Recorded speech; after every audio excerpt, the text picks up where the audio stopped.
Hello everyone, welcome to my YouTube channel. शुरू करने से पहले आप चाहे तो हमारे टेलीग्राम ग्रुप से जुड़ सकते हैं, जिसका नाम है द बायोसाइंस ग्रुप। लिंक इस वीडियो के डिस्क्रिप्शन में या फिर हमारे चैनल के अबाउट सेक्शन में आपको मिल जाएगा। तो हमारे इस छोटे से ग्रुप में हम regularly bio quizzes, bio related सारे इन्फॉर्मेशन और बायोलॉजी के जितने भी डिस्कशन वगैरह होते रहते हैं, इसीलिए एक बार हमारे चैनल को जरूर विजिट कीजिएगा। तो आज इस वीडियो में हम डिस्कस करने जा रहे हैं जो हाल ही में उड़ीसा आदर्श विद्यालय की तरफ से, यानी कि ओएवीएस की तरफ से, जो पीजीटी बायोलॉजी की भर्ती के लिए जो एग्जाम हुआ था इस महीने के 2 अप्रैल को, जो कि शिफ्ट 1 में हुआ था, उसका पूरा बायोलॉजी क्वेश्चन पेपर को अच्छे से एनालिसिस और इजी एक्सप्लेनेशन का साथ डिस्कशन करने जा रहे हैं। तो आप ये वीडियो को पूरा जरूर देखिएगा। तो अगर आप लोग ये एग्जाम दिए हैं और कोई कुछ पर्टिकुलर क्वेश्चन का आंसर की का एक्सप्लेनेशन चाहते हैं तो ये वीडियो को पूरा जरूर देखिएगा। इसके साथ आपको हमारे चैनल में ढेर सारा पीजीटी एग्जाम का बायोलॉजी एमसीक्यू वीडियोस मिल जाएंगे। वो सारे वीडियो को आप चाहें तो जरूर एक बार चेक कीजिएगा हमारे चैनल में जाके। अगर आप लोग चैनल में नए हैं तो चैनल को सब्सक्राइब कीजिए, बेल आइकन को प्रेस कीजिए और अपने दोस्तों के साथ शेयर करें। और मैं अगर थोड़ा सा भी आप लोगों को इन्फॉर्मेशन देने में सक्सेस हुआ हूँ तो लाइक जरूर कीजिए। चलिए शुरू करते हैं। हमारा पहले क्वेश्चन से दिया गया है, देखिए, select the correct taxonomy categories showing hierarchical arrangement in ascending order. तो हमें जो करेक्ट टैक्सोनॉमी कैटेगरी को हायरार्कियल ऑर्डर में, असेंडिंग ऑर्डर में, उसको ठीक वाला ऑप्शन को चूज करना है। तो पहला दिया है kingdom, phylum, class, family, order, genus. तो मैं यहाँ पे लिख दे रहा हूँ। पहले आता है किंगडम, याद रखिएगा, किंगडम आता है। उसके बाद आता है हमारा डिवीजन या फिर फाइलम। डिवीजन हमारा प्लांट के लिए, फाइलम हमारा एनिमल के लिए यूज होता है। उसके बाद आता है हमारा क्लास। उसके बाद आता है हमारा ऑर्डर। उसके बाद आता है फैमिली। उसके बाद आता है जीनस। उसके बाद आखिर में आता है स्पीसीज। तो इसको याद रखने के लिए मैं एक ट्रिक देता हूँ। इसको आप इस तरह से याद रखते हो, डी कॉफ जी। डी कॉफ जी मतलब लिख दिए तो आपका हो गया बराबर। इस तरफ आप के लिख दीजिएगा और लास्ट में एस लिख दीजिएगा। S stands for species, G stands for genus, F stands for family, O stands for order, C for class, D for division या फिर फाइलम और के फॉर किंगडम। सो यह हम पे देखते हैं कौन सा ऑप्शन हमारा राइट है। सो kingdom, phylum, class, order, family, genus, species, option number 2। तो ये हमारा राइट आंसर है। देखते हैं इसका राइट आंसर क्या है। ये इसका राइट आंसर है, yes, kingdom, phylum, class, order, family, genus, species. तो याद रखिएगा डी कॉफ जी। डी कॉफ जी को याद रख दीजिए, बाकी किंगडम को लेफ्ट साइड में जोड़ दीजिएगा और स्पीसीज को लास्ट में जोड़ दीजिएगा। चलते हैं नेक्स्ट क्वेश्चन। पूछा है many molecules can move briefly across the membrane without any requirement of energy. जो मोलिक्यूल्स ब्रीफली अच्छे से मूव कर पाते हैं अक्रॉस द मेम्ब्रेन विदाउट, बिना एनर्जी का खर्चा किए, उसको, उस तरह का ट्रांसपोर्ट को क्या कहते हैं? ट्रांसपोर्ट को ऑस्मोसिस कहते हैं, एक्टिव ट्रांसपोर्ट कहते हैं, या फिर पैसिव ट्रांसपोर्ट, या फिर एंडोसाइटोसिस, उसको कहते हैं पैसिव ट्रांसपोर्ट। ठीक है, पैसिव ट्रांसपोर्ट में बिना एनर्जी यूटिलाइज हुए हमारा जो मॉलिक्यूल्स वगैरह होते हैं वो मूव कर पाते हैं। लेकिन एक्टिव ट्रांसपोर्ट में क्या करते हैं ना, अगर आपको अपहिल चाहिए, मान लीजिए कोई एक ग्रेडियंट है, ये हाई है और ये लो है। हाई और लो में से अगर आपको हाई टू लो जाना है, आपको बिना कोई एनर्जी, कोई एटीपी देने की ज़रूरत नहीं है। लेकिन अगर अपहिल से, मतलब लो टू हाई कंसंट्रेशन को जाना है, मान लीजिए यहाँ पे कोई 20 मॉलिक्यूल है और यहाँ पे कोई 100 मॉलिक्यूल है, ठीक है, तो ये 20 मॉलिक्यूल को आप 100 मॉलिक्यूल के पास लेकर जाएंगे तो आपको एटीपी का खर्चा देना पड़ेगा और उसको एक्टिव ट्रांसपोर्ट कहते हैं। लेकिन अभी के लिए जो हमारा क्वेश्चन का आंसर है वो है पैसिव ट्रांसपोर्ट, जहाँ पे एनर्जी का बिना रिक्वायरमेंट हुए हमारा ट्रांसपोर्ट वगैरह होता है। चलते हैं नेक्स्ट।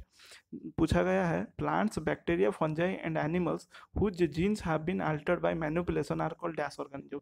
जो प्लांट, बैक्टीरिया, फंगाई, एनिमल वगैरह हैं, उनके अगर जीन में कुछ बदलाव किया जाता है तो उनको किस तरह का ऑर्गेनिज्म कहा जाएगा? क्योंकि देखिए, जीन में बदलाव किया मतलब वो बदल गए, जेनेटिकली बदल गए, तो उसको कहा जाएगा pest resistant, hybrid, genetically modified, या फिर इंसेक्ट रेजिस्टेंट। तो उसको कहा जाएगा हमारा जेनेटिकली मॉडिफाइड, क्योंकि जीन लेवल पे उनको मॉडिफिकेशन किया गया, बदलाव किया गया, जिसके कारण फिनोटाइप में भी उनका चेंजेस हुआ। तो उसको कहा जाएगा जेनेटिकली मॉडिफाइड ऑर्गेनिज्म, जीएमओ। इस तरह ये वाला टर्म याद रखिएगा, जीएमओ, जेनेटिकली मॉडिफाइड ऑर्गेनिज्म। चलते हैं नेक्स्ट क्वेश्चन। पूछा गया है flowers which are similar to flowers of other species with exposed anther and stigmas are called. So बोला गया है जो फ्लावर कुछ अलग फ्लावर के साथ सिमिलर होते हैं, लेकिन यहाँ पे एक पॉइंट याद रखिएगा, एक्सपोज्ड एंथर एंड स्टिग्मा बोला गया, उनको क्या कहा जाता है? जेनोगैमस, गेटोनोगैमस, क्लिस्टोगैमस और चास्मोगैमस।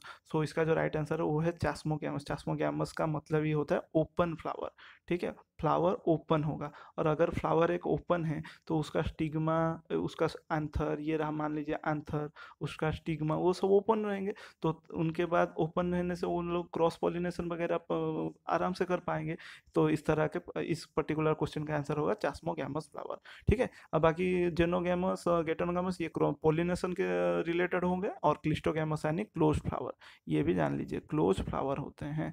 क्लिस्टोगैमस का मतलब क्लोज फ्लावर, चास्मोगैमस का मतलब होता है ओपन फ्लावर। और हमें दिया है एक्सपोज, दिया है एक्सपोज एंथर एंड स्टिग्मा, यानी कि अभी से मालूम चल गया फ्लावर अगर ओपन होगा तभी तो ये सब खुले रहेंगे ना, एक्सपोज रहेंगे। चलते हैं नेक्स्ट क्वेश्चन। सो इसका आंसर आ गया चास्मोगैमस। चलते हैं next. The integuments encircle the ovule, the integument encircle the ovule except at the tip where a small opening called dash is organized। तो मतलब ये बोल रहा है कि ओव्यूल आपने देखा होगा इस तरह से होता है, तो ये रहा मान लीजिए आउटर इंटेगुमेंट, इनर इंटेगुमेंट वगैरह होते हैं, तो ये पूरा ओव्यूल को कवर हुए रहते हैं सिवाय एक पॉइंट को छोड़ के। उस पॉइंट का नाम क्या है पूछ रहा है। Funicle, chalaza, hilum, micropyle. उसका नाम है माइक्रोपाइल, याद रखिएगा। माइक्रोपाइल का मतलब ये होता है पोर, पोर पोर कहते हैं उसको। चालाजा तो आप लोग जानते हैं, base of the ovule is called chalaza. Hilum is the attachment point between funicle and ovule, और फ्यूनिकल होता है स्टॉक। ये रहा फ्यूनिकल। ठीक है, तो मैं बना दूं रफली, ये मान लीजिए ओव्यूल बना दिया मैंने, ये उसका स्टॉक यानी फ्यूनिकल, और ये मान लीजिए वो अटैचमेंट जो कि ओव्यूल के साथ अटैच हुआ है, ये पॉइंट को हम कहते हैं हाइलम। और ये रहा चालाजा बेस, बेस को चालाजा कहते हैं, और ये जो टॉप में पोर है उसको माइक्रोपाइल कहते हैं। और अभी के लिए जो हमारा आंसर है वो है माइक्रोपाइल। इसका आंसर भी चेक कर लेते हैं। सो ये रहा हमारा माइक्रोपाइल।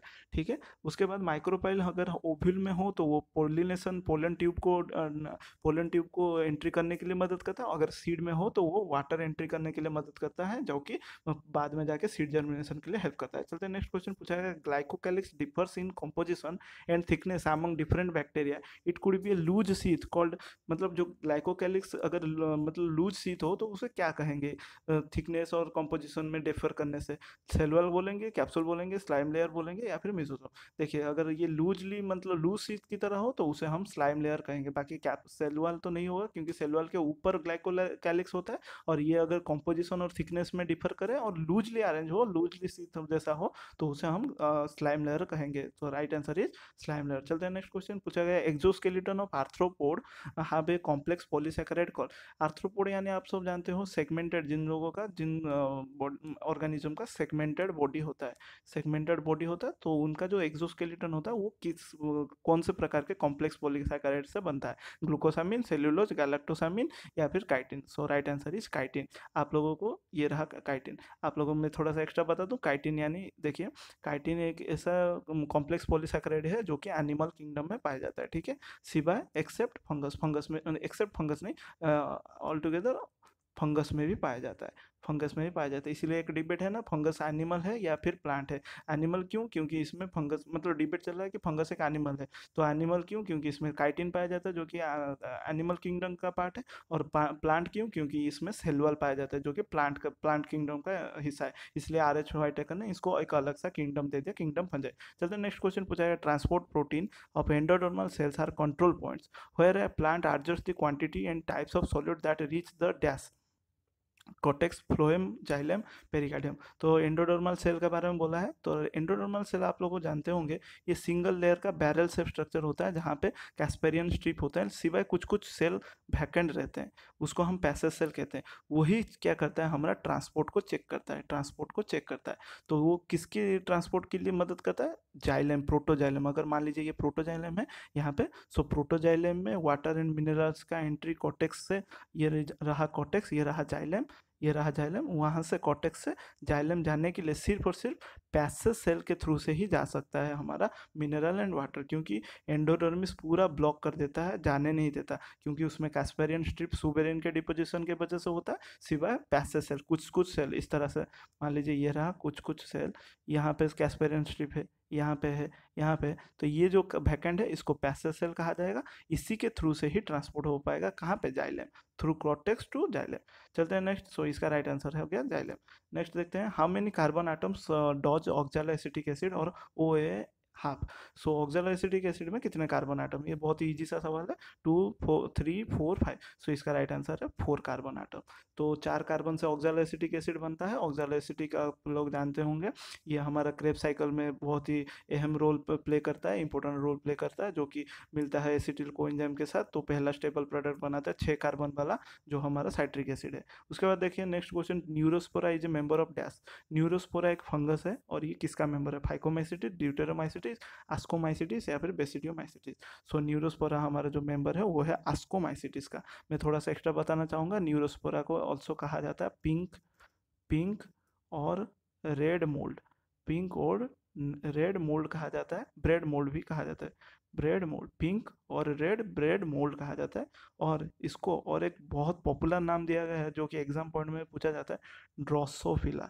ठीक है, ड्रोसोफिला ऑफ प्लांट किंगडम, ये भी याद रखिएगा, plant kingdom, Drosophila of plant kingdom, क्योंकि इसमें बहुत सारे जेनेटिक एक्सपेरिमेंट हुए हैं, जेनेटिक एक्सपेरिमेंट हुए हैं, याद रखिएगा। सो हमारे जो एनिमल किंगडम में जो ड्रोसोफिला है उसके ऊपर जेनेटिक एक्सपेरिमेंट किया जाता है, और प्लांट में इसके ऊपर, इसीलिए इसको plant Drosophila of plant kingdom कहा जाता है। चलते हैं नेक्स्ट, पूछा प्लाज्मिड इज डैश। प्लाज्मिड क्या है? An autonomously replicating circular extra chromosomal RNA, या फिर an autonomously replicating circular extra chromosomal DNA, या फिर अनऑटोनोमसली रेप्लिकेटिंग क्रोमोसोमल डीएनए, या फिर an circular protein molecules. So इसका जो राइट आंसर है ये क्या है?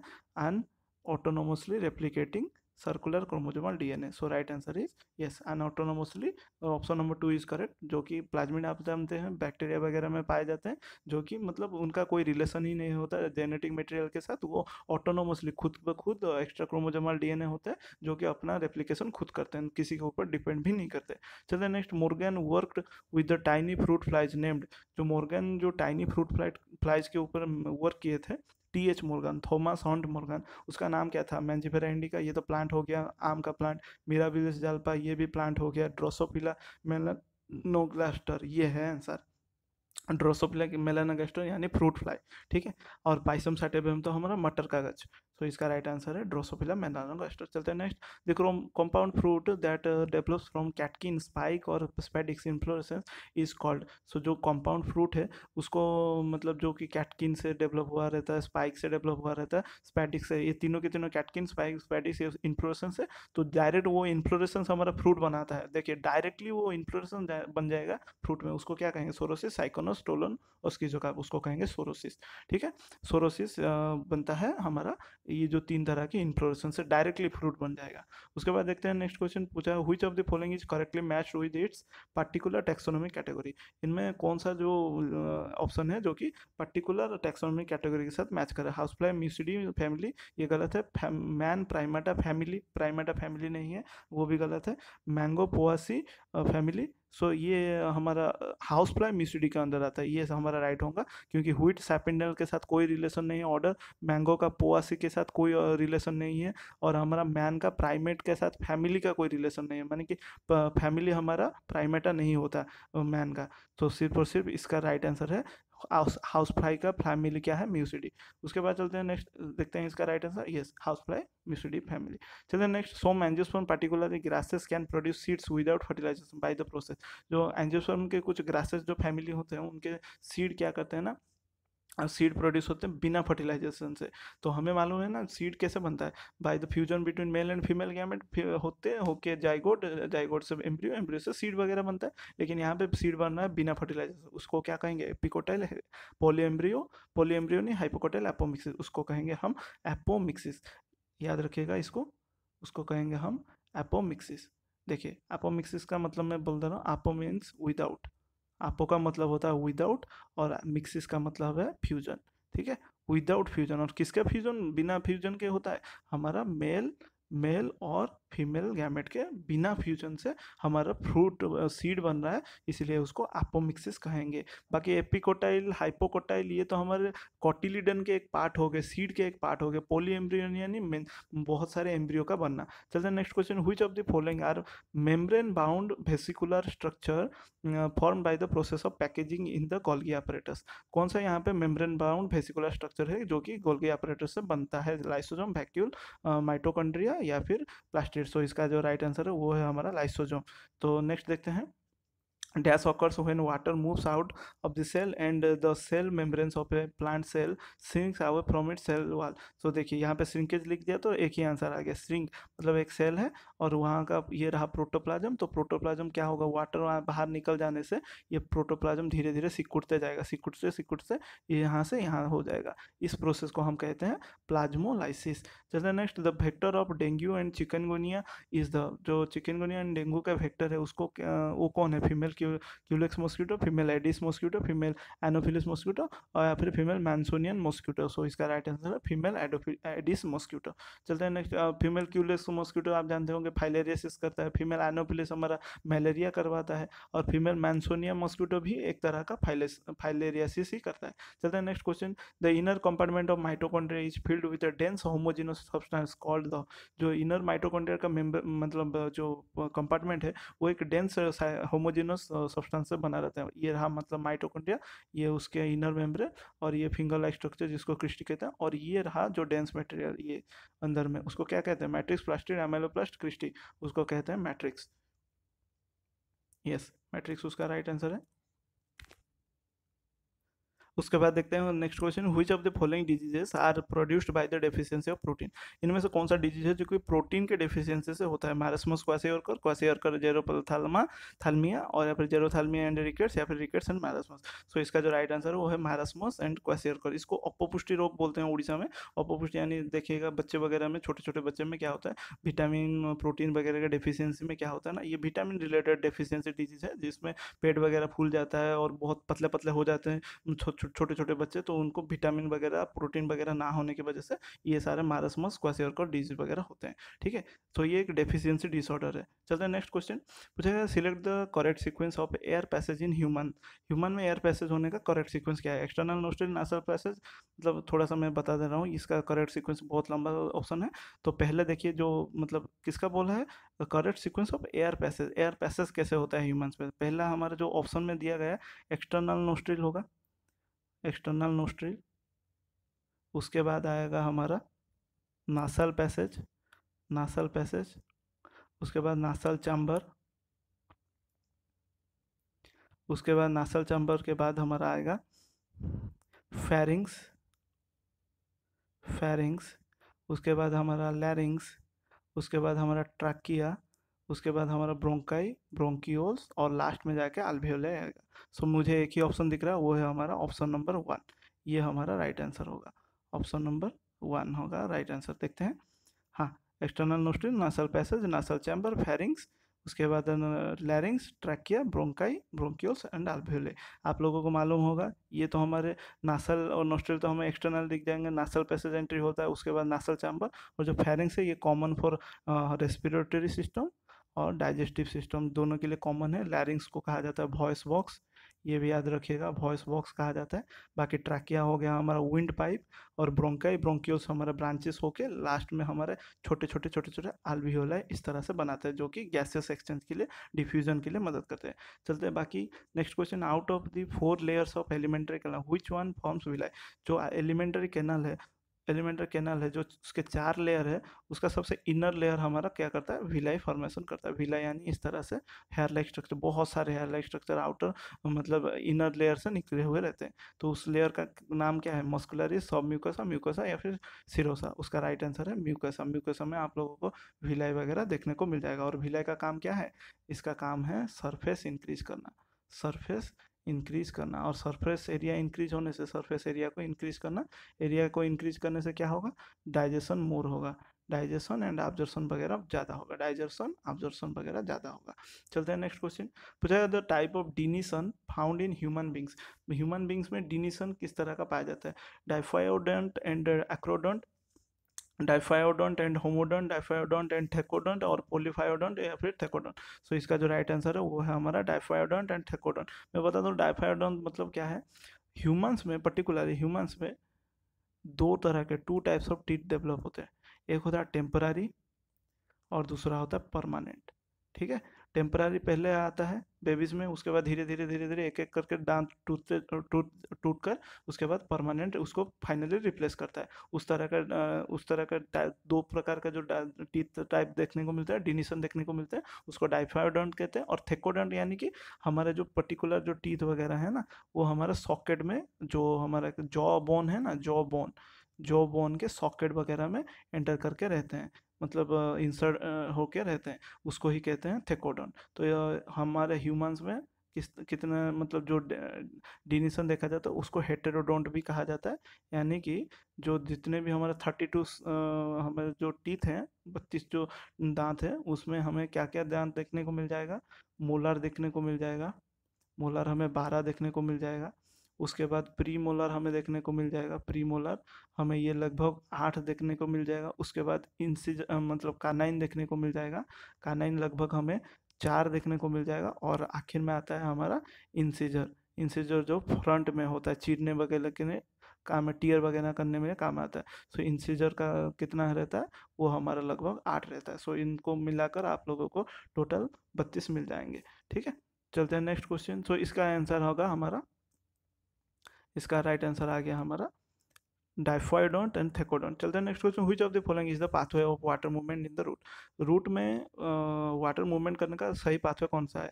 एपिडर्मिस से pericycle, cortex endodermis xylem, epidermis cortex xylem pericycle endodermis, epidermis cortex endodermis pericycle xylem, epidermis cortex pericycle xylem endodermis. देखिए, सो इसका जो राइट आंसर है वो होगा एपिडर्मिस, उसके बाद आएगा हमारा कॉर्टेक्स, उसके बाद endodermis pericycle and xylem. Option 3 is right answer. So yes, option 3 is right. देखिए, पहले एपिडर्मिस होता है बाहर का लेयर, इस तरह का बाहर का लेयर होता है। उसके बाद वाटर, मान लीजिए ये वाटर है और ये एपिडर्मिस एंटर किया, उसके बाद ये कॉर्टेक्स में पहुंचा, कॉर्टेक्स के बाद ये सिंगल लेयर का हमारा एंडोडर्मिस, एंडोडर्मिस के बाद पेरिसाइकल और फाइनली ये जाइलम के पास पहुंचता है। चलते हैं नेक्स्ट क्वेश्चन। पूछा गया है डैश इनहिबिट सीड जर्मिनेशन। इनमें से कौन सा कंपोनेंट सीड जर्मिनेशन को इनहिबिट करता है। Abscisic acid, florigen, ethephon, zeatin. तो इसका जो राइट आंसर है वो है एब्सिसिक एसिड। बाकी एब्सिसिक एसिड का काम है जर्मिनेशन को इनहिबिट करवाना। बाकी फ्लोरिजन को एक हाइपोथेटिकल हार्मोन कहा जाता है, हाइपोथेटिकल हार्मोन कहा जाता है, जिसको व्याख्यान ने डिस्कवर किया था। और इसका काम क्या है जानते हैं, इसका काम है फ्लावर प्रोड्यूस करवाना। एक्चुअली मतलब हाइपोथेटिकल इसीलिए कहा गया, इसको अभी तक आइसोलेट नहीं किया गया है। सिर्फ भाई इससे ऐसा ही सोचा जा रहा है कि ये एक ऐसा हार्मोन है जो कि फ्लावर प्रोड्यूस करने के लिए मदद करता है, जो कि चैलख्यान ने डिस्कवर किया था। बाकी फ्लोरिजन हो गया, उसके बाद इथफोन, ये हमारा इथिलीन का एक कंपोनेंट, या फिर इथिलीन का दूसरा नाम इथफोन है। और जियाटिन हमारा साइटोकाइनिन का एक कंपोनेंट है। उसके बाद चलते हैं next. Densely stained reticular structure near the nucleus are called. Nucleus के पास में रेटिकुलर स्ट्रक्चर यानी नेटवर्क लाइक इस तरह का स्ट्रक्चर प्रेजेंट होता है, उसको क्या कहते हैं। Endoplasmic reticular, Golgi bodies, vacuoles, या फिर लाइसोसोम, उसको कहते हैं गोल्गी बॉडीज। देखिए क्या बोला है, डेंसली स्टेन्ड रेटिकुलर यानी नेटवर्क लाइक स्ट्रक्चर। ठीक है, तो ये हमारा होगा गोल्गी बॉडीज। एक्चुअली ये हमारा क्या होगा, इसका right answer densely stained reticular structure near the nucleus. Nucleus के पास हमारा रेटिकुलर स्ट्रक्चर तो एंडोप्लाज्मिक रेटिकुलम रहता है, उसके बाद गोल्गी बॉडी रहता है। सो इसका ये वाला गलत ऑप्शन है, गलत आंसर है ये, इसका एंडोप्लाज्मिक रेटिकुलम होगा राइट आंसर। चलते हैं नेक्स्ट क्वेश्चन।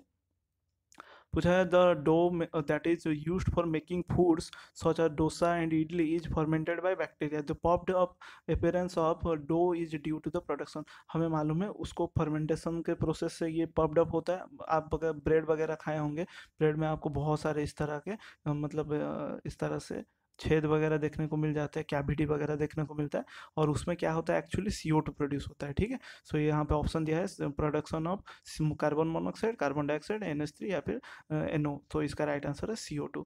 क्योंकि देखिए फॉर्मेंटेशन का जो आउटपुट होता है, जो एंड प्रोडक्ट होता है, वो CO2 होता है। और CO2 की वजह से ही ये हमारा डोसा, इडली, ब्रेड वगैरह क्या होता है, पूरा फूल जाता है। और ये कौन करता है, ईस्ट करता है। ठीक है, ईस्ट, जिसको बेकर ईस्ट भी कहा जाता है। और ईस्ट का काम क्या है, उसको फ्लफी बनाना, उसको उसको थोड़ा पफीनेस देना, जिसके वजह से स्पॉन्जी स्पॉन्जी वगैरह होता है।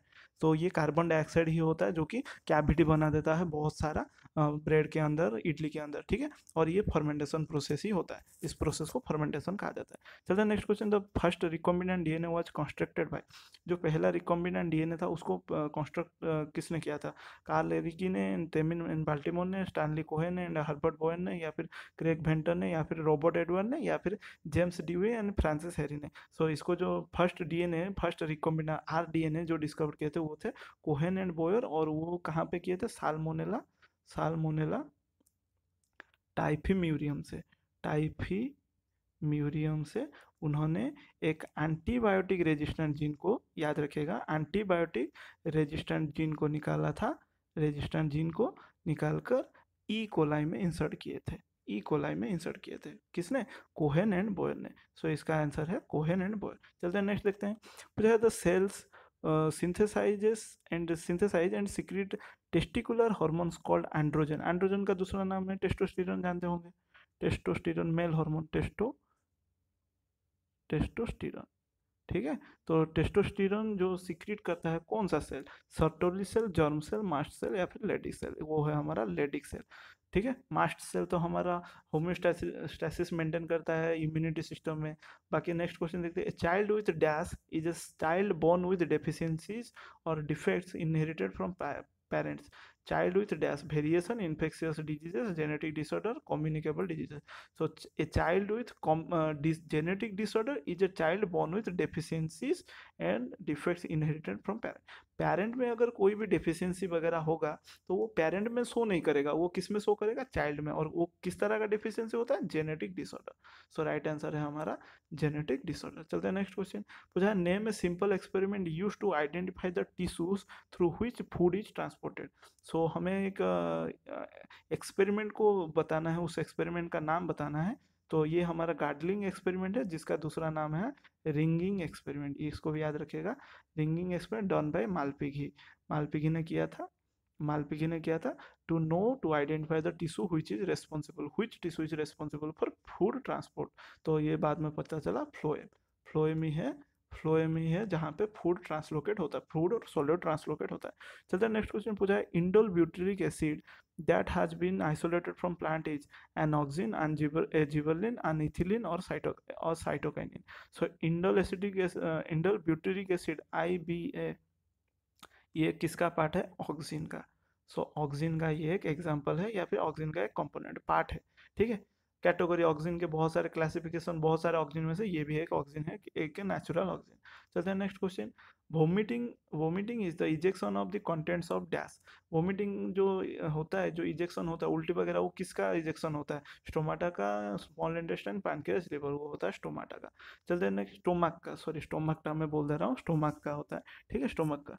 उसके बाद बोला है the colourless plastid of varied shapes and sizes which store proteins are called. जो कलरलेस प्लास्टिड होते हैं, जो कि बहुत डिफरेंट डिफरेंट शेप के होते हैं, साइजेस के होते हैं, वो क्या स्टोर के, मतलब जो प्रोटीन स्टोर करते हैं उनको क्या बोला जाता है? उस तरह का प्लास्टिड को क्या कहा जाता है? जो कि प्रोटीन को स्टोर करते हैं, कलरलेस होते हैं और बहुत सारे शेप और साइजेस से में आते हैं। उनको एमाइलोप्लास्ट कहा जाता है, इलायोप्लास्ट कहा जाता है, क्रोमोप्लास्ट, या फिर एलुरोप्लास्ट कहा जाता है। सो उनको कहा जाता है एलुरोप्लास्ट। मैं यहाँ पे और भी थोड़ा सा लिख देना, एलुरोप्लास्ट क्या स्टोर करता है? प्रोटीन को। क्रोमोप्लास्ट यानी कलर, कलर प्लास्टिड, ये भी याद रखिएगा। उसके बाद हमारा इलायोप्लास्ट यानी ऑयल को जो स्टोर करता है, ठीक है, ऑयल स्टोर। और एमाइलोप्लास्ट यानी हमारा जो स्टार्च को स्टोर करता है, ठीक है। अगर आलू वगैरह देखेंगे, आलू में हमें एमाइलोप्लास्ट मिलेगा। हमें ग्राउंड नट वगैरह देखेंगे तो उसमें हमें ऑयल स्टोर करने वाला इलायोप्लास्ट मिलेगा। हमारा अगर मकई का दाना यानी कि मेज ग्रेन देखेंगे, उसमें यहाँ पे आपको एल्यूरोप्लास्ट मिला। और क्रोमोप्लास्ट यानी जितने भी कलर प्लास्टिड हैं, जैसे कि हमारा रोडोप्लास्ट, फियोप्लास्ट, जितने भी हो गए, क्लोरोप्लास्ट, वो सब के सब क्रोमोप्लास्ट के अंदर में आएंगे। क्रोमा का मतलब कलर होता है। सो इसका राइट आंसर है एल्यूरोप्लास्ट, प्रोटीन को जो स्टोर करता है। उसके बाद देखिए next question. The tissue fixed macrophages are called. जो टिश्यू मैक्रोफेजेस को फिक्स करता है वो क्या है? एंडोस्ट्रियम, हिस्टियोसाइट्स, सेरोटोनिन और पेरिस्टियम, पेरियोस्टियम।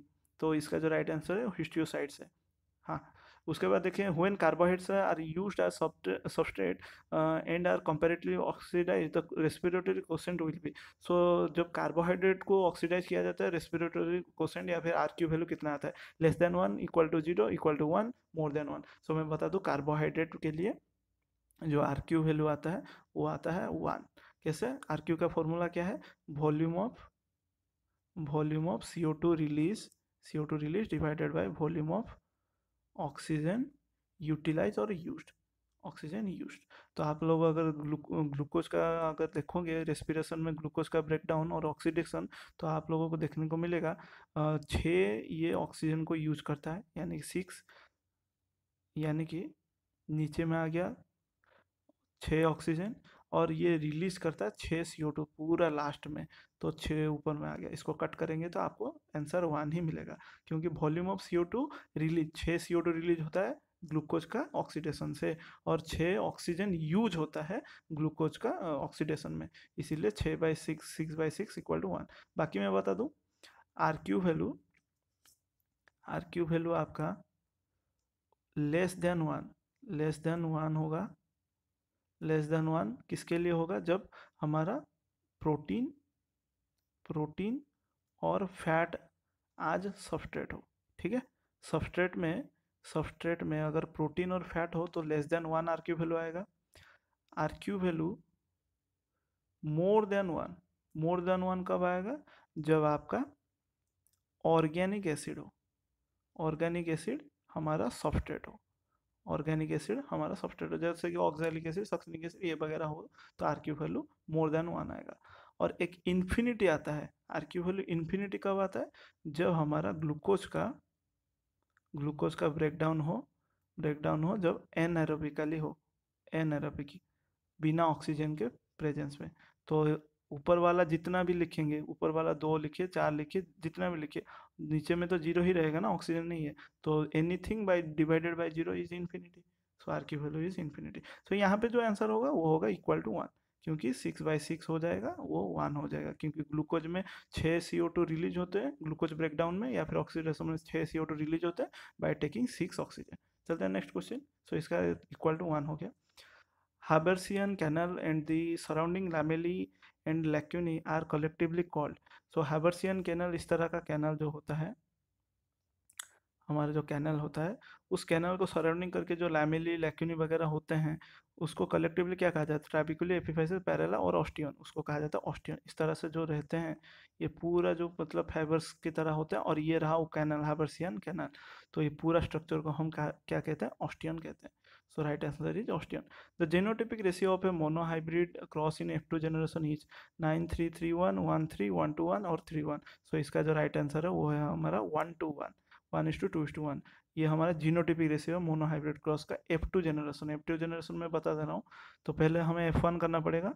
इस तरह से मान लीजिए ये कैपिटल टी को स्मॉल टी के साथ क्रॉस करेंगे, तो जो हमारा आउटपुट निकल के आएगा वो होगा हमारा F1 जनरेशन। इस F1 जनरेशन को जब हम सेल्फिंग करेंगे ना, इसी के साथ जब करेंगे ना, तो हमारा क्या रेशियो निकल के आएगा? देखिए, एक कैपिटल टी स्मॉल टी, एक दूसरा था कैपिटल टी स्मॉल टी, इसका गैमेट कैपिटल टी, इसका गैमेट और एक स्मॉल टी, इसका भी उसी तरह कैपिटल टी और एक स्मॉल टी, इस तरह का है। और इनके बीच में क्रॉस करेंगे तो हमें जो रेशियो निकल के आएगा, मान लीजिए मैं यहाँ पे प्यूनेट स्क्वायर बना दे रहा हूँ, तो ये रहा कैपिटल टी स्मॉल टी, तो देखिए ये पहला वाला आ गया कैपिटल टी, एक पहला हो गया जीनोटाइप। उसके बाद ये रहा कैपिटल टी स्मॉल टी, ये रहा कैपिटल टी स्मॉल टी, ये रहा दो, दूसरा आ गया। उसके बाद देखिए ये स्मॉल टी, तो ये स्मॉल टी, फिर आ गया एक। सो 1:1 हमारा जीनोटाइप है, एक जीनोटाइप, ये 2 जीनोटाइप, ये 3 जीनोटाइप, 1:1, ठीक है। सो नेक्स्ट देखते हैं, which of the following is a plant with hallucinogenic properties. Hallucinogenic properties का है Atropa belladonna, Cannabis sativa, Papaver somniferum, Triticum vulgare. Triticum vulgare तो व्हीट हो गया, पापावर सोमनिफेरम हो गया, ओपियम पोपी जिससे मॉर्फिन वगैरह निकाला जाता है, कैनाबिस सटाइवा जिसको हम क्या कहते हैं, गांजा हेम्प वगैरह कहते हैं ना, उसको मैरिवाना इससे निकलता है। बाकी एट्रोपा बेलाडोना होगा हमारा राइट आंसर, जहाँ जिसका हेलुसिनोजेनिक प्रॉपर्टीज होता है। उसके बाद देखते हैं next, cuboidal epithelium of proximal convoluted tubule of nephron has cuboidal epithelium of proximal convoluted tubule of nephron has, उसके पास क्या होता है, स्टीरियोसिलिया, मेजोसेलियम, केराटिन और माइक्रोविलाई। सो उसके पास क्या होता है, माइक्रोवेल है। ठीक है, चलते हैं नेक्स्ट क्वेश्चन। पूछा है each organised skeletal muscle in our body is made up of a number of muscle bundle और डैश। तो मसल बंडल मिला के एक हमारा, मान लीजिए कोई हमारा एक मसल है, उसमें इस तरह से छोटे छोटे छोटे छोटे ट्यूबुलर स्ट्रक्चर है, वो मसल फाइबर से बना हुआ। इस एक मसल फाइबर को, जो कि बहुत सारे मसल फाइबर से बना रहता है, ये जो एक जो ग्रुप है उसको क्या कहते हैं, एक्टिन, फैसिकल, मायोसिन, मायोफाइब्रिल। सो उसको कहते हैं फैसिकल, ये हमारा फैसिकल है। सो fascicle is the right answer. उसके बाद next question, dash mutation change the order of codons of the mRNA and are likely to have a drastic effect on the encoded protein. So कौन से प्रकार में mutation में codon के order में change होने की वजह से mRNA के कोडन में चेंजेस होने की वजह से ड्रास्टिक इफेक्ट देखने को मिलता है, point mutation, frame shift mutation, germline या फिर सोमाटिक। सो इसका जो राइट आंसर है वो है हमारा फ्रेम शिफ्ट म्यूटेशन। देखिए फ्रेम शिफ्ट म्यूटेशन क्या है, मान लीजिए ACG GCA, ये एक कोडन हो गया, ये एक कोडन हो गया। मान लीजिए ये कोई एक डिलीट हो गया, जिसके वजह से अब क्या कोडन बन गया, ACG, उसके बाद CA, इसके बाद मैं अब एक और एक लिख दे रहा हूँ, नहीं तो समझ में नहीं आएगा। देख लीजिए, मान लीजिए फिर से ACG CAG CCA, इस तरह का एक कोडन, दूसरा कोडन, तीसरा कोडन। तो फ्रेम शिफ्ट कोडन क्या होता है, मान लीजिए किसी कारण की वजह से ये वाला डिलीट हो गया, जी डिलीट हो गया, ये तो कुछ पर्टिकुलर कोई प्रोटीन का सिंथेसिस कर रहा होगा ना। अब क्या होगा, देखिए कोडन कैसे बदला, ACC बन गया एक कोडन, ACC बन गया एक कोडन। उसके बाद देखिए AGC, ये बन गया एक कोडन, ये फिर कोई अमीनो एसिड के लिए कोड करेगा, फिर CA और उसके बाद सो ऑन। तो उस हिसाब से एक छोटा सा चेंजेस के वजह से, डिलीशन के वजह से पूरा फ्रेम शिफ्ट ही बदल गया। इस वजह से ये बहुत ड्रास्टिक चेंज करता है, इसी को ही कहते हैं फ्रेम शिफ्ट म्यूटेशन। बाकी पॉइंट म्यूटेशन में क्या होता है, सिर्फ एक ही पॉइंट में चेंज होता है। ठीक है, सिर्फ एक पॉइंट, एक बेस में चेंजेस होता है, जिसके वजह से भी बहुत सारे ड्रास्टिक चेंज होते हैं। जैसे कि आप सिकल सेल एनीमिया जानते होंगे, सिकल सेल एनीमिया में पॉइंट म्यूटेशन जो वैलिन के आ जाने की वजह से 6 नंबर वाला अमीनो एसिड बदल जाने की वजह से क्या होता था, हमारा पॉइंट म्यूटेशन की वजह से आरबीसी, नॉर्मल आरबीसी सिकल सेप्ड हो जाता था, जो कि सिकल सेल एनीमिया रहता था। चलते हैं नेक्स्ट क्वेश्चन। पूछा है microsporogenesis is the formation of dash. Microsporogenesis यानी जेनेसिस मतलब बनना, किसका, माइक्रोस्पोर का बनना। सो राइट आंसर इज माइक्रोस्पोर। ठीक है, बिना इसका ऑप्शन देखे भी आप कर सकते हैं। उसके बाद देखिए बोला है in which region of the brain is the respiratory rhythm maintain by the respiratory centre. So brain के कौन से रीजन में रेस्पिरेटरी रिदम को मेंटेन किया जाता है, मेडुला, कॉर्पस कैलोजम, डायएन्सेफेलम, सेरेबेलम। सो इसका राइट आंसर है मेड्यूला ऑब्लोंगाटा रीजन में रेस्पिरेटरी रिदम को मेंटेन करके रखा जाता है। उसके बाद कॉर्पस कैलोजम तो दो जो ब्रेन के लोब है उसको कनेक्ट किया जाता है, डायएन्सेफेलम पूरा पूरा मिड ब्रेन के बीचों बीच सेंटर में होता है, सेरेबेलम हमारा हाइंड ब्रेन में होता है। चलिए next, the hypothalamic hormone stored and secreted by the posterior pituitary gland which help to maintain homeostasis in body water is dash। Progesterone, oestrogen, oxytocin या फिर वैसोप्रेसिन। इसका राइट आंसर है vasopressin. चलते हैं next, the bone cells with multiple nuclei that reabsorb bone tissue and break down bone, dissolve the minerals in the bone and release them into the bone are called. So इतने सारे bone cell, मतलब कौन सा bone cell with multiple nuclei होता है जो कि reabsorb करता है बोन टिश्यू को, ब्रेक डाउन करता है बोन को, या फिर डिसॉल्व करता है मिनरल्स इन द बोन, वो सब कौन करता है। उसका राइट आंसर है कौन, ओस्टियोक्लास्ट, ओस्टियोब्लास्ट या फिर ओस्टियोजेनिक सेल्स या फिर ओस्टियोसाइट्स। उसका राइट आंसर ओस्टियोक्लास्ट्स कहा जाता है। ठीक है, उसके बाद next, fats are broken down by lipases with the help of bile into dash. Fat को ब्रोकन किया जाता है विद द हेल्प, लाइपेज का मतलब है लिपिड को ब्रेक करता है, लिपिड मतलब फैट को जो ब्रेक करता है, लिपिड का दूसरा नाम ही है फैट। तो उसको जो हेल्प करता है बाइल में, इनटू किस में कन्वर्ट करता है, disaccharide, monosaccharide, dinucleotide, mononucleotide, dipeptide fatty acid या फिर डाइग्लिसराइड, मोनोग्लिसराइड। सो इसका जो राइट आंसर है वो होगा हमारा डाइग्लिसराइड एंड मोनोग्लिसराइड। देखिए डाइसैकराइड, मोनोसैकराइड कार्बोहाइड्रेट का हो गया, तो एक छोटा सा कॉमन सेंस से भी आप इसको आंसर कर सकते हैं। डाइसैकराइड मोनोसैकराइड तो फैट के साथ कोई रिलेशन नहीं। डाइन्यूक्लियोटाइड मोनोन्यूक्लियोटाइड ये न्यूक्लिक एसिड के साथ रिलेटेड हो गया।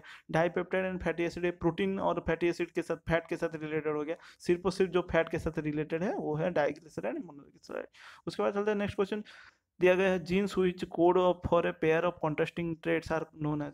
जो जीन होते हैं जो कि कोड करते हैं पेयर ऑफ कॉन्ट्रास्टिंग ट्रेड के लिए, उसको क्या कहते हैं? Genotype, alleles, phenotype, cryptic. So इसका जो आंसर है वो है एलील्स। आप लोगों को याद होगा ये रहा एक क्रोमोजोम, ये रहा दूसरा क्रोमोजोम, ये होमोलोगस पेयर ऑफ क्रोमोजोम है। तो ये एलील क्या होता है मैं थोड़ा सा आइडिया दे देता हूँ। मान लीजिए हमें टॉल चाहिए, एक प्लांट चाहिए जो कि टॉल होना चाहिए। टॉल होने के लिए मुझे चाहिए कैपिटल टी, कैपिटल टी। तो कैपिटल टी एक लोकस में होगा, उसका सेम एलील और एक क्रोमोजोम का सेम लोकस पर होगा यहाँ पे, तब जाके ये टॉलनेस दिखाएगा। मान लीजिए कहीं पे इस तरह का कंडीशन है, कैपिटल टी है और यहाँ पे मिसिंग है उसका लोकस, तो ये कभी भी टॉलनेस नहीं दिखा पाएगा। इसीलिए ये एलील, दोनों एलील मिला के एक जीन बनाते हैं जो कि टॉलनेस को शो करता है, ट्रेट को। ठीक है, चलते हैं नेक्स्ट क्वेश्चन।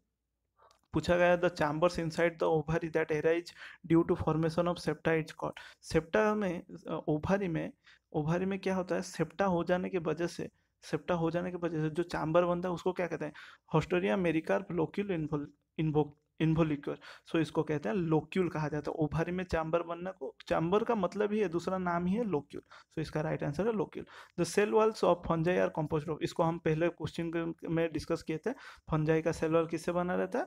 वो काइटिन से बना रहता है। ऑप्शन देखते हैं। Amino acid and plus starch, नहीं। Chitin plus polysaccharide, silica plus lipid, cellulose plus chitin. So right answer होगा काइटिन प्लस पॉलीसैकेराइड। देखिए केयरफुली कीजिएगा, यहाँ पे भी काइटिन दिखाया है और यहाँ पे भी काइटिन। सो काइटिन प्लस पॉलीसैकेराइड होता है, लेकिन सेल्यूलोज नहीं लिख सकते क्योंकि सेल्यूलोज भी एक पॉलीसैकेराइड है, लेकिन सेल्यूलोज ये वाला नहीं होता। ठीक है, काइटिन काइटिनोसान होता है, काइटोसान होता है, लेकिन जो सेल्यूलोज है ये सिर्फ और सिर्फ प्लांट के सेल वॉल में पाया जाता है एंड फंगस में नहीं पाया जाता है, इसको याद रखिएगा। So right answer is chitin and polysaccharide. उसके बाद चलते हैं next question. The interaction whose where one species is benefited, एक स्पीसीज, एक इंटरेक्शन में एक स्पीसीज बेनिफिट पा रहा है and the other is neither benefited nor harmed is called. और दूसरा स्पीसीज, दूसरा पार्टनर, ना वो हार्म हो रहा ना बेनिफिट हो रहा, उस तरह का इंटरेक्शन का क्या कहते हैं? कॉमेंसालिज्म, एमेंसालिज्म, इंटरस्पेसिफिक कॉम्पिटिशन या फिर सिम्बायोसिस। उसको कहते हैं कॉमेंसालिज्म। सो राइट आंसर इज कॉमेंसालिज्म। मैं थोड़ा सा बता दूं, कॉमेंसालिज्म क्या होता है? जहाँ पे मान लीजिए ये कोई एक स्पीसीज है, ये कोई एक स्पीसीज, दोनों इंटरैक्ट किए, ये ए स्पीसीज है और ये बी स्पीसीज। ए स्पीसीज को बी के साथ मिलकर फायदा हुआ, इसको फायदा हुआ, लेकिन इसको कोई फर्क नहीं पड़ा। जैसे कि एग्जांपल में मान मतलब देता हूँ, एक शार्क है, उसके साथ क्या होता है ना, शार्क के साथ क्या होता है, एक पायलट फिश का नाम होता है। पायलट फिश वो खुद को एंकर कर लेता है उस शार्क के साथ। जो जहाँ पे भी ये शार्क जाता है वो शिकार करता है, बड़े बड़े जो एनिमल को खाता है, मछली वगैरह को खाता है। तो उसका जो छोटा छोटा टुकड़ा पीसेस वगैरह गिरते हैं, वो एक छोटा सा पायलट फिश जो अटैच किया रहता है उसको, उसके साथ वो उसको खाता है। तो ये शार्क को तो कुछ फायदा नहीं हुआ या फिर ना ही कुछ नुकसान हुआ, लेकिन ये जो पायलट फिश है जो कि उसके साथ बॉन्डिंग किया है, इंटरेक्शन किया है, उसको ढेर सारा फायदा हुआ। इस तरह के इंटरेक्शन को हम कॉमेंसालिज्म कहते हैं। बाकी आमेंसालिज्म में क्या होता है, ये मान लीजिए, ये आप देखे होंगे पेनिसिलियम को जब स्ट्रेप्टोकोकस के साथ ग्रो किया गया, पेनिसिलिन क्या करता है, पेनिसिलिन ग्रो मतलब एक एंटीबायोटिक को डेवलप करके, सीक्रेट करके स्ट्रेप्टोकोकस को धीरे धीरे धीरे धीरे क्या करता है, खत्म कर देता है। जिससे पेनिसिलियम को तो कुछ फायदा नहीं हुआ, लेकिन स्ट्रेप्टोकोकस का धीरे धीरे धीरे धीरे उसका मतलब क्या हुआ, डिस्ट्रॉय होना चालू हो गया। इस तरह का इंटरेक्शन को आमेंसालिज्म। इंटरस्पेसिफिक कंपटीशन में हमेशा दोनों स्पीसीज को नुकसान होता है। बाकी सिम्बायोसिस में म्यूचुअली बेनिफिट तो दोनों पाते हैं। ठीक है, सिम्बायोसिस में both partner, both interacting partner, both get benefited. ठीक है, बोथ गेट बेनिफिटेड। तो नेक्स्ट क्वेश्चन देखते हैं। In human excretory system the cortex extend in between the medullary pyramids आज रेनल कॉलम्स कॉल्ड। सो मतलब इस तरह का किडनी में आप लोग देखे होंगे, जो ये रहा कॉर्टेक्स इस तरह से एक्सटेंड हुआ रहता है, कॉर्टेक्स इस तरह से एक्सटेंड हुआ रहता है। तो इसको क्या कहते हैं? Bowman's capsule, glomerulus, column of Bertini और हेनेल्स लूप। देखिए कॉलम ही यहाँ पे लिख दिया है, तो इसका राइट आंसर होगा कॉलम ऑफ बर्टीनी। ये जो कॉलम वगैरह है इसको कॉलम ऑफ बर्टीनी कहा जाता है। So right answer is column of Bertini. चलते हैं next. Bacterial flagellum is composed of, bacteria का जो फ्लैजेला है, ये रहा बैक्टीरिया, ये एक फ्लैजेला है मान लीजिए। तो ये किसको किसको लेके बना रहता है? फिम्ब्री, पिलाई एंड वासल बॉडी, फिलामेंट, पिलाई और fimbriae, filament, hook and basal body, और पाइलाई, वेसल बॉडी एंड फिमरी। सो इसका जो राइट आंसर है वो है filament, hook and basal body. देखिए यहाँ पे थोड़ा सा कॉमन सेंस अप्लाई करिए, फिम्बरी भी एक बैक्टीरियल का आउटर स्ट्रक्चर में पाया जाता है। तो ये कोई फ्लाजेलम का हिस्सा नहीं है, कंपोस्ट बोला है ना, फ्लाजेलम का कंपोजिशन कौन कौन है? तो पिलाई तो एक सेक्स पाइलाई तो नहीं होगा, सेक्स पाइलाई तो मदद करता है कॉन्जुगेशन के लिए। फिम्बरी क्या है हमारा, एक्सटर्नल फिम्बरी भी प्रेजेंट है बैक्टीरिया के चारों तरफ। बाकी जो फ्लाजेला है उसका जो एक पार्ट है फिलामेंट है, हुक है और एक बेसल बॉडी है। ये उसका राइट आंसर। उसके बाद देखिए, fruit developed without fertilisation are called dash fruit. जो फ्रूट फॉर्मेशन होता है बिना फर्टिलाइजेशन को, उसको किस तरह का फ्रूट कहते हैं? पार्थेनोकार्पिक, ट्रू, या फिर डोरमेंसी और फॉल्स। इसको कहते हैं पार्थेनोकार्पिक फ्रूट, ठीक है। और जो सिस्टम है और जो प्रोसेस है उसको कहा जाता है पार्थेनोकार्पी।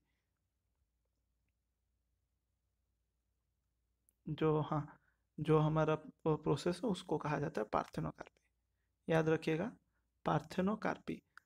और कार्पी टर्म आ गया मतलब वो फ्रूट को ही रेफर कर रहा है, ये भी याद रखिएगा। कार्पस टर्म आ गया मतलब वो फ्रूट को ही रेफर कर रहा है। बाकी एक प्रोसेस है पार्थेनोजेनेसिस। पार्थेनोजेनेसिस के बारे में थोड़ा सा बता दे रहा हूँ।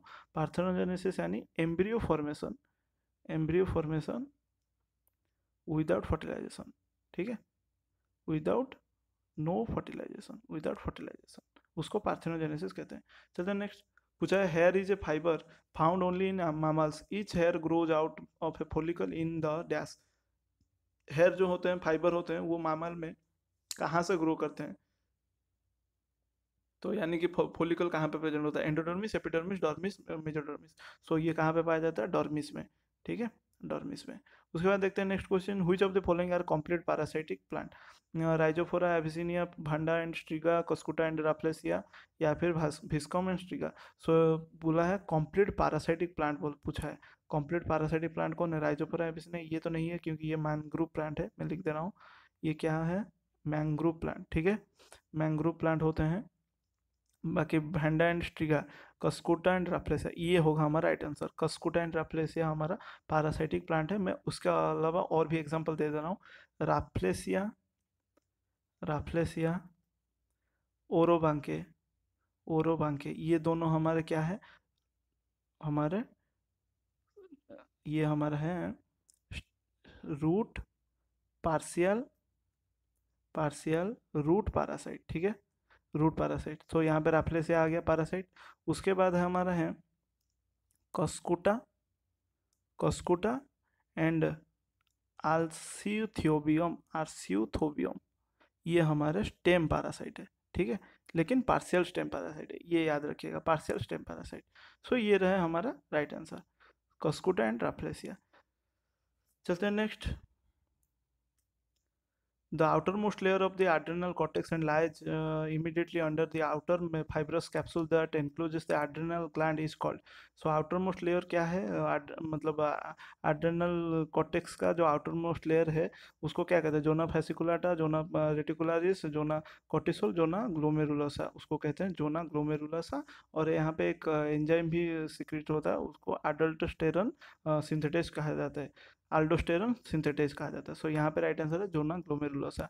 The most abundant leucocytes are, तो मोस्ट अबंडेंट ल्यूकोसाइट कौन है? बेसोफिल, मोनोसाइट, न्यूट्रोफिल, लिम्फोसाइट, वो है न्यूट्रोफिल, याद रखिएगा। चलते हैं नेक्स्ट क्वेश्चन।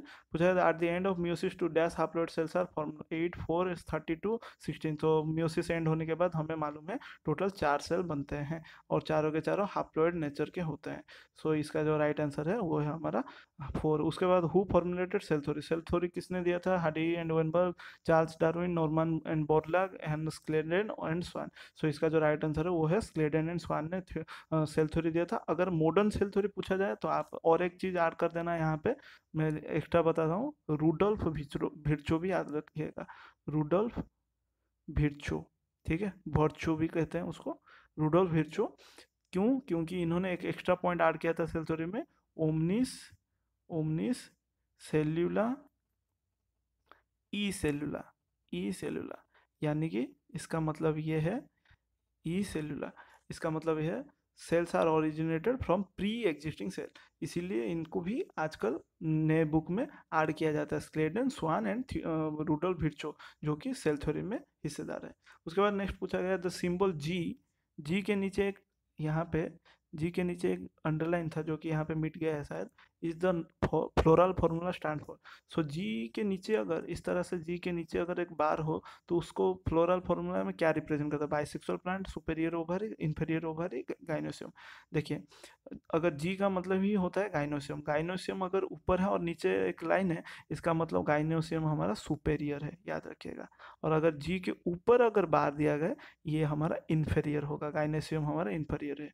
तो यहाँ पे जो आंसर होगा वो होगा सुपेरियर ओवरी। देखिए, गाइनोसियम का एक पार्ट है ना हमारा ओवरी, ये रहा ओवरी, तो ओवरी गाइनोसियम का ऊपर होना यानी ओवरी का ऊपर होना, तो ये हमारा सुपेरियर ओवरी इसका राइट आंसर होगा। उसके बाद देखिए, the RNA that carries amino acid to the ribosome to make protein is, कौन सा आरएनए है जो कि अमीनो एसिड कैरी करता है राइबोसोम के पास ताकि प्रोटीन बन सके? T RNA, M RNA, S I RNA या फिर एम आई आरएनए? उसका आंसर है टी आरएनए, जिसको cloverleaf model of T RNA भी कहा जाता है, मतलब क्लोवरलीफ मॉडल इसमें पाया जाता है। और टी आरएनए का काम ही यही है, इस तरह का अगर आपने देखा होगा टी आरएनए को, इसका स्ट्रक्चर को क्लोवरलीफ स्ट्रक्चर कहा जाता है। और ये इस पॉइंट में हमारा आरएन मतलब अमीनो एसिड को अटैच करके to the site of protein synthesis के पास लेके जाता है। चलते हैं नेक्स्ट क्वेश्चन। पूछा गया the emphysema is a chronic disorder with damages. Emphysema जो क्रोनिक डिसऑर्डर है वो क्या डैमेज के वजह से होता है? एपिसेमा यानी कि एक पल्मोनरी डिजीज है, मतलब एक shortness in breathing, shortness shortness in breathing, सांस लेने में दिक्कत होता है, किसके डैमेज होने की वजह से?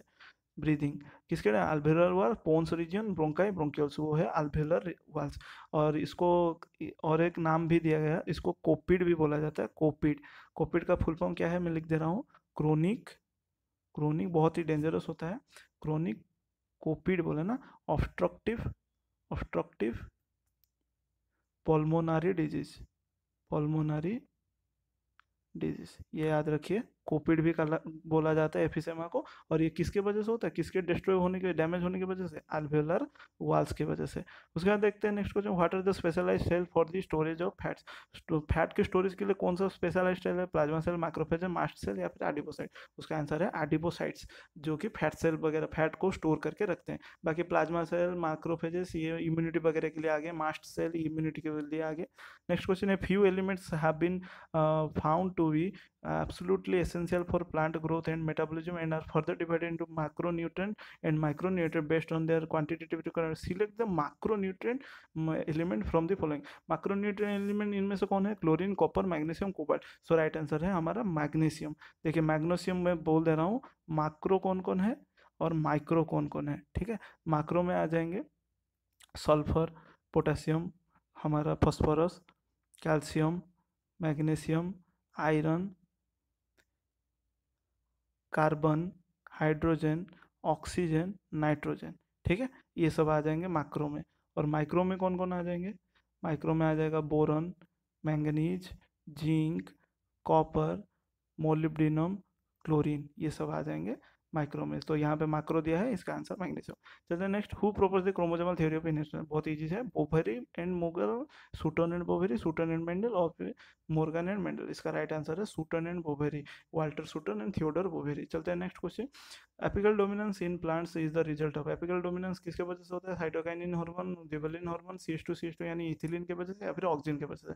सो एपिकल डोमिनेंस सिर्फ और सिर्फ हमारा ऑक्सीजन करवाता है। उसके बाद देखिए, excretion in Platyhelminthes is through. Excretion in Platyhelminthes यानी कि जो फ्लैटवर्म वगैरह होते हैं उनमें किस तरह से होता है? रिनेट ग्लैंड की वजह से, प्रोटोनेफ्रिडिया, नेफ्रोस्टोम्स की वजह से, मेटानेफ्रिडिया। इसका जो होता है एक्सक्रीशन वो होता है प्रोटोनेफ्रिडिया की वजह से।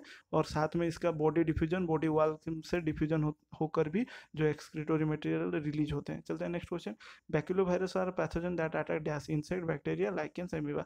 बैक्यूलोवायरस सिर्फ और सिर्फ इंसेक्ट को अटैक करते हैं। उसके बाद the final stage of meiotic prophase 1 is, meiotic prophase 1 का फाइनल स्टेज कौन सा है? Pachytene, डाइकेनेसिस, kinesis, zygotene, diplotene. इसका जो मतलब फाइनल स्टेज है वो है डाइकाइनेसिस। मतलब शुरू कहाँ से होता है? लेप्टोटिन से, उसके बाद जाइगो, उसके बाद पैची और पैकेटिन, उसके बाद डिप्लोटिन और लास्ट में जाके डायाकाइनेसिस, डायाकाइनेसिस। तो right answer is diakinesis. Next, the development of pleurobrachia is indirect and includes a larval stage called larval stage. pleurobrachia का कौन सा है? साइडिपीड, प्लानुला, ट्राइसिमेला या फिर एम्फीब्लास्टुला। इसका जो लार्वल स्टेज है वो है साइडिपीड। उसके बाद देखते हैं dash diversity is measured by counting the number of taxa within a particular area, community और ecosystem. Gamma, alpha, numerical, beta. तो जो अल्फा डाइवर्सिटी है उसमें क्या किया जाता है, एक पर्टिकुलर कम्युनिटी या फिर एरिया को स्पीसीज डाइवर्सिटी स्टडी किया जाता है। और गामा में, बीटा में हमारा दो कम्युनिटी, दो इकोसिस्टम के बीच में, और गामा में पूरे होल लैंडस्केप का डाइवर्सिटी स्टडी किया जाता है। तो यहाँ पे इसका आंसर है अल्फा। चलते हैं next, dash are the sites of protein synthesis. Protein synthesis कहाँ पे होता है? Mitochondria, nuclear envelope, ribosome, cytoplasm. So protein synthesis कहाँ पे होता है हमारा? पर्टिकुलरली प्रोटीन सिंथेसिस हमारा राइबोसोम में होता है। Ribosome are the site where protein synthesis, क्योंकि उसमें EPA साइट पाया जाता है। So right answer is ribosome.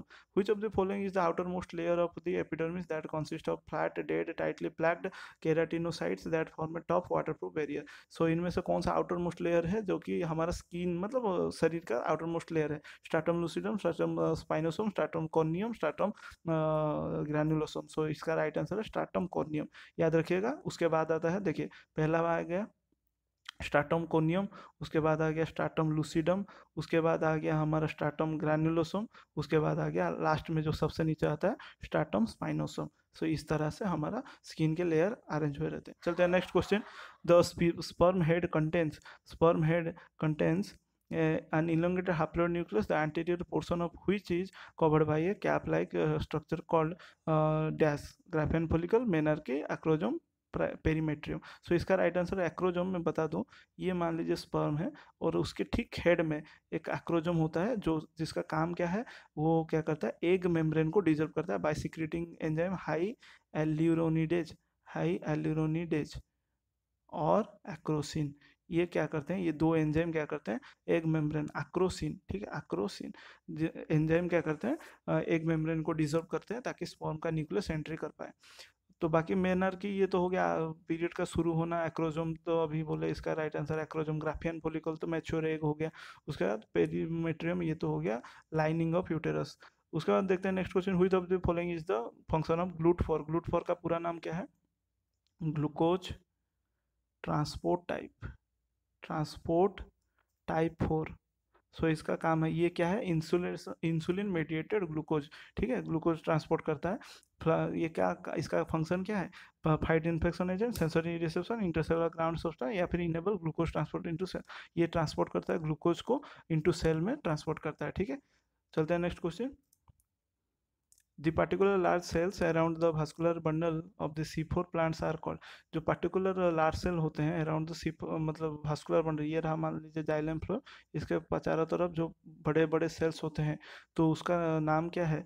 Carboxylation, क्रांजानोटोमी, bundle sis cell या फिर मेसोफिल सेल। उसका नाम है हमारा बंडल सिस सेल। उनको बंडल सिस सेल कहा जाता है और ये पर्टिकुलर सिर्फ और सिर्फ C4 प्लांट में पाया जाता है, जिनका काम है C2 रेस्पिरेशन, फोटो रेस्पिरेशन को कंप्लीटली अवॉइड करना है, ठीक है। इसीलिए वो एक्स्ट्रा 12 ATP लेते हैं ताकि ये काम को अच्छे से कर पाए। Next, insectivorous leaves are seen in. Insectivorous leaves कौन है इनमें से? आल्स्टोनिया, कालोट्रोपिस, नेरियम या फिर डायनिया। ये हमारा राइट आंसर है, डायनिया होगा इसका राइट आंसर, जिसका फेमस नेम है Venus fly trap. Venus fly trap, इसे वेनस फ्लाई ट्रैप भी कहते हैं, जो कि इस तरह से देखने को मिलता है। आप देखें भी होंगे, एक लोग होगा इस तरह से, इसके टीथ वगैरह होते हैं, इसके टीथ इस तरह से होते हैं और ये इस तरह खुलता है, इस तरह से खुलता है, ठीक है। सो इसको वेनस टाइप का साइंटिफिक नेम है डायनिया। उसके बाद देखते हैं next, dash is an example of phospholipid. इनमें से कौन सा एग्जांपल है फॉस्फोलिपिड का? Gingerly oil, palmitic acid, glycerol, lecithin. तो इसका जो एग्जांपल है वो है फॉस्फोलिपिड का लेसिथिन इसका एग्जांपल, ग्लिसरॉल हमारा अल्कोहल का, पामिटिक एसिड हमारा फैटी एसिड का। तो ये सब हमारा हो गया।